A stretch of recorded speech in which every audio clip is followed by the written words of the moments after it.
There may be valid differences of opinion on the best way to heal our ailing healthcare system, but it troubles me when people who are opposed to real healthcare reform base their arguments on fears and fallacies instead of on facts. The first myth is that President Obama wants to replace the commercial insurance industry with a single-payer plan, the kind we find here in Europe. It's a debate over whether we want to end up with socialized healthcare. We want a government-run system.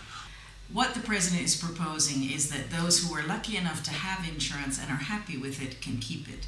But the many people who can't afford insurance under the current program or who are considered uninsurable in the commercial market need another option. Myth number 2, the existence of a public insurance plan will take away your right to choose your doctor, your hospital, and your treatment. There is no way that we can pay for a public plan option because that will put the government between you and your doctor. The American people want healthcare decisions left up to families and doctors. They don't want a government takeover that denies or delays the care they need. The reality is, it's the commercial insurance market that limits your choice of doctors and hospitals now. And insurance companies decide exactly what they will cover and what they won't. So every hospitalization and many other services have to be pre-authorized. So it's the current system that puts a bureaucrat between you and your doctor where medical decisions are concerned. Some HMOs historically even imposed gag rules, which were contractual obligations on the part of your doctor not even to discuss treatment options with you if those treatment options weren't covered by the insurance company. On the other hand, my mother just had surgery, was hospitalized in the hospital of her choice with the best doctor in town, and there was no waiting period for the insurance company to confirm that the surgery was medically necessary. And who's the company that gave her all this freedom of choice? Medicare, the government insurance.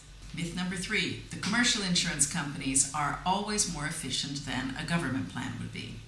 Reality is that the overhead costs for Medicare are between 2 and 3%. For commercial insurance companies, between 27 and 40%. Included in that is that the top 10 insurance companies pay their CEOs an average of $11 million a year. That's about $30,000 a day, including weekends. That's more than the average American makes in a year. That's efficiency. Insurance premiums have skyrocketed. Out-of-pocket expenses are soaring. In fact, more than half the bankruptcies in America today are due to medical expenses. And even worse, about 50 people will die today and every day because they are uninsured. Everyone wanted the government to be there when 3,000 people were tragically killed on September 11. But every year, 18,000 people die because they don't have access to the care they need. Why would the government not have a part in protecting us? The insurance companies are gearing up to spend some of their massive profits on defending their own interest, but let's not be fooled by their propaganda. They are fighting against a public plan that would cover, among others, the many Americans that they have refused to cover for decades. So whether we agree or disagree on the best solution, let's remember that people's lives depend on this. And let's make sure that the arguments that we hear are based on fact and not fallacy.